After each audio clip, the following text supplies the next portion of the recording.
Retailer সিম কিভাবে নিতে পারি, অথবা যেটাকে আমরা ফ্ল্যাক্সি লোডের সিম বলে থাকি, এই ফ্ল্যাক্সি লোডের সিমগুলো কোথা থেকে নিব, কিভাবে সংগ্রহ করব।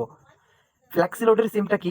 যেখান থেকে আমরা সকল ধরনের offer, bundle pack, minute pack এবং যাবতীয় সকল ধরনের অফারগুলো আমরা এখান থেকে কিনতে পারি। ডিসকাউন্ট ব্যালেন্স, গিফট প্যাক, সকল প্যাকগুলো যেই সিম থেকে কেনা যায় সেই সিমটাই মূলত ফ্ল্যাক্সি লোডের সিম বা রিটেলার সিম। যারা ব্যবসা করে তারা কিন্তু এই সিম থেকে অফারগুলো হিট করে, এবং যারা দোকানদার ভাইরা আছে তারা কিন্তু এই অ্যাপস থেকে অফারগুলো হিট করে বা এই সিম থেকে অফারগুলো হিট করে। এখন আপনার প্রতিটা কোম্পানির আলাদা আলাদা সিম আছে। বাংলালিংক কোম্পানির আলাদা, গ্রামীণ কোম্পানির আলাদা এবং রবি এয়ারটেল কোম্পানির কিন্তু আলাদা আলাদা সিম। এখন এই সকল সিমগুলো কিভাবে নিতে পারেন এবং কার মাধ্যমে নেবেন, কোথা থেকে নেবেন, সেই বিষয়ে আমি আজকে আপনাদেরকে ধারণা দিব, এবং আশা করি আমার ভিডিও দেখে দেখে আপনারা অনেকেই এই সিমগুলো নিতে পারবেন। তো বন্ধুরা, ভিডিওটি শুরু করার আগে আপনাদের কাছে একটাই রিকোয়েস্ট, যারা এখনো পর্যন্ত আমাদের চ্যানেলটি সাবস্ক্রাইব করেননি অবশ্যই চ্যানেলটি সাবস্ক্রাইব করে দিবেন, এবং ভিডিও সম্পর্কে আপনি একটি কমেন্ট করে যাবেন যে আমাদের ভিডিওটি আপনার কাছে কেমন লেগেছে। আর আপনি আমার এই যে টেলিগ্রাম গ্রুপে জয়েন করে নেবেন, কারণ এই টেলিগ্রাম গ্রুপে সবার আগে সকল আপডেটগুলো দিয়ে থাকি, যেগুলো ইউটিউবে আপলোড করা সম্ভব না, কারণ প্রতিনিয়ত ইউটিউবে কিন্তু ভিডিও দেওয়া সম্ভব না। সেই হিসেবে আপনারা এই টেলিগ্রাম চ্যানেলে জয়েন হয়ে নেবেন। এবং আপনারা যারা আমাদের যশোর সেল বাজার গ্রুপে অ্যাড হতে যাচ্ছেন, এখানে কিন্তু অনেক সেলার ভাইরা আছে, অনেক রিসেলার ভাইরা আছে, যারা সকল ধরনের প্যাকগুলো এই গ্রুপ থেকে কিনতেছে। বাংলালিংক, গ্রামীণ, রবি এয়ারটেল, এই গ্রুপে জয়েন চার্জ কিন্তু 300 টাকা।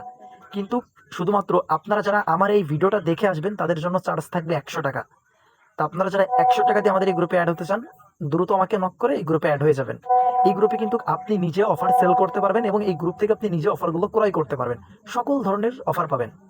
এই সিমটি সংগ্রহ করার জন্য আপনাকে যেতে হবে আপনার বাজারে বা আপনাদের মোড়ে, যেখানে যে ব্যক্তি মোবাইল রিচার্জ করে বা মোবাইলের অফারগুলো দেয়, এরকম একজন দোকানদার ভাইয়ের কাছে যাইতে হবে। যে তাকে বলবেন যে ভাই, আমি হচ্ছে গিয়ে ব্যবসা করতে চাই বা আমি ব্যবসা করি, এরকম বলবেন যে আমি ব্যবসা করি, আমার এই সিমের প্রয়োজন। আপনি কষ্ট করে একটু রবি কোম্পানির এসআর এর সিমটা আমাকে দিবেন, অথবা বাংলালিংক কোম্পানি অথবা রবি এয়ারটেল, আপনার যেই সিমটা দরকার সেই কোম্পানির এসআর এর নাম্বারটা কি আমাকে দিবেন।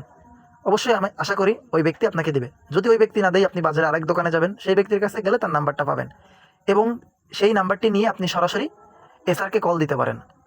কল দিয়ে বলবেন ভাই, আমি হচ্ছে গিয়ে ব্যবসা করি, আমার এই সিম প্রয়োজন। তখন তার সাথে যোগাযোগ করে আপনি সিমটি নিতে পারেন। এটা হচ্ছে প্রথম স্টেপ। দ্বিতীয় স্টেপ, যদি আপনি সেইখান থেকে নিতে না পারেন, তাহলে আপনি সরাসরি চলে যাবেন আপনাদের জেলার ডিস্ট্রিবিউশন হাউস। যদি আপনি ডিস্ট্রিবিউশন হাউস খুঁজে না পান বা জানতে না পারেন, তাহলে আপনি সর্বপ্রথম চলে যাবেন কাস্টমার কেয়ারকে। রবি বা এয়ারটেল বা বাংলালিংক, গ্রামীণ, যেই সিম দরকার সেই সিমের কাস্টমার কেয়ারকে চলে যাবেন। কাস্টমার কেয়ার কিন্তু সবাই চেনে। কাস্টমার কেয়ারকে বলবেন যে ভাই, আমি এয়ারটেল সিমের ডিস্ট্রিবিউশন হাউসে যাব। তখন তারা ডিস্ট্রিবিউশন হাউসের ঠিকানাটা আপনাকে দিয়ে দেবে। সেখানে গিয়ে আপনি সরাসরি ম্যানেজার বা এসআর সবাই থাকে, সেখানে আপনি যোগাযোগ করে তাদের মাধ্যমে তাদের সাথে কথা বলে সিমটি নিতে পারেন। এখন আপনাকে একটা কথা বলবে সিম দেওয়ার সময়, যে কমিশন কিন্তু আপনাকে বেশি দিবে না। কমিশন দিবে, যে কোনো সিম নেন না কেন, মাত্র 28 টাকা করে কমিশন দিবে। এবং তারা বলবে যে আমাদেরকেই টাকা দিতে হবে, কিন্তু বিকাশ নগদে না, হ্যান্ড ক্যাশ, মানে হাতে হাতে টাকা দিতে হবে।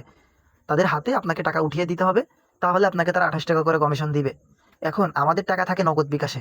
যদি আমরা নগদ বিকাশ থেকে ক্যাশ আউট করতে যাই, সর্বনিম্ন বিকাশ নগদ থেকে ক্যাশ আউট করলেও 12 টাকা করে চার্জ লাগে। তাহলে আপনার 28 টাকা থেকে 12 টাকা বাদ দিলে আপনার থাকবে মাত্র 16 টাকা। এটার থেকে কিন্তু রবি আলফা ভালো। রবি আলফাতে 16 টাকা 17 টাকা পাওয়া যায়। এখন আপনি তাদের সাথে এমনভাবে কথা বলবেন যে ভাই, আমি তো ব্যবসা করি, আবার ভালো টাকা সেল হয়, আমি তো ব্যবসা করি, আমার ভালো টাকা সেল হয়, আমি তো খরচ দিয়ে আমার পোষাবে না, বা খরচ দিয়ে তো আমি পারবো না। যদি তাদের সাথে এইভাবে কথা বলতে পারেন, তাহলে তারা আপনাকে সরাসরি ওই 28 টাকা কমিশন দিবে, বিকাশ নগদে পেমেন্ট করার সুযোগ দিবে, আপনার কাছ থেকে কোনো প্রকার চার্জ রাখবে না। অথবা আপনাকে বলবে যে প্রতি হাজারে তাদেরকে 10 টাকা করে চার্জ আপনাকে বেশি দিতে হবে নগদ বিকাশে পেমেন্ট করলে। অথবা আপনাকে বলবে ব্যাংকে দিতে। ব্যাংকে যদি দেন, তাহলে আপনি ব্যাংকে দিলেও মনে করেন আপনাকে 28 টাকা করে কমিশন দিবে। এখন আপনি বেশি কমিশনটা কিভাবে পাবেন? হ্যাঁ, বেশি কমিশন আপনাকে দিবে যদি আপনি তাদের সাথে সেইভাবে কথা বলতে পারেন যে আমার প্রতিদিনে 50,000 টাকা, 1 লাখ টাকা সেল হবে। তাহলে তারা আপনাকে হাজারে 35 টাকা থেকে 40 টাকা পর্যন্ত দিতে পারে। তারপরেও আপনার কাছ থেকে খরচ নিবে কি না নিবে, এটা একান্তই তাদের ব্যক্তিগত ব্যাপার। তারা চাইলে কিন্তু পারে যে আপনার কাছ থেকে কোনো খরচ না নিয়ে আপনাকে টাকাগুলো দিবে। তাহলে এখানে একটা বিষয় বোঝা গেল যে আপনি কত টাকা দিনে বিক্রি করতে পারবেন বা সেল করতে পারবেন। যদি আপনি বেশি সেল করেন, তাহলে তারা আপনাকে বেশি কমিশন দিবে। আপনি যদি বেশি সেল না করতে পারেন, তাহলে আপনাকে 28 টাকা করে কমিশন দিবে, এবং তাদেরকে কিন্তু ক্যাশ টাকা আপনাকে দিতে হবে। সেই ক্ষেত্রে আপনার থাকবে মাত্র 16 টাকা করে। হ্যাঁ, এখন 16 টাকা করেও যদি থাকে, তাহলেও কিন্তু একটা সাধারণ সিম থেকে রিটেলার সিম অনেক ভালো। তার কারণ রিটেলার সিমে আপনি গিফট প্যাকে কমিশন পাবেন, ব্যালেন্সে কমিশন পাবেন, আপনার রিচার্জ অফারে কমিশন পাবেন, সব জায়গায় আপনি কমিশন পাবেন। পার্সোনাল সিম থেকে একটা রিটেলার সিম থাকা অনেকটা ভালো, কিন্তু 16 টাকা করে একেবারেই কম হয়ে যায়। আপনি তাদের সাথে ভালোভাবে কথা বললে, মনে করেন যে ভাই আমি আপনাদেরকে বিকাশে টাকা দিব, 5 টাকা করে খরচ দিতে পারবো সর্বোচ্চ, এরকম যদি বলেন, যদি তারা ভালোভাবে মেনে নেয়, মেনে নিতে পারে। বা ভাই আমি আপনাদেরকে 10 টাকা করে খরচ দিব, বা ভাই আমি কোনো প্রকার খরচ দিতে পারবো না, বিকাশ নগদে টাকা দিব। মানে এখানে হচ্ছে আপনার সেলের উপরে ডিপেন্ড করে আর তাদের মতামতের উপর ডিপেন্ড করে কিন্তু আপনি কমিশনটা ডিসাইড করে নিতে পারেন। আর সিম নেওয়া কিন্তু খুবই সহজ, তারা আপনাকে সিম দেওয়ার জন্য 100% প্রস্তুত, কারণ তারা সিম দিলে তাদের কোনো লস নেই। তো বন্ধুরা, ভিডিওতে আপনাদেরকে দুইটা সিস্টেম দেখালাম, যে দুইটা সিস্টেমে আপনারা সিমগুলো সংরক্ষণ করতে পারেন।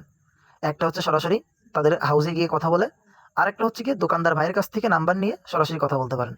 তো বন্ধুরা, ভিডিওটি আপনার কাছে কেমন লেগেছে অবশ্যই আপনার মূল্যবান মতামতটি কিন্তু কমেন্ট বক্সে জানাবেন, এবং আমাদের চ্যানেলটি যদি সাবস্ক্রাইব করে না থাকেন অবশ্যই চ্যানেলটি সাবস্ক্রাইব করে দিবেন।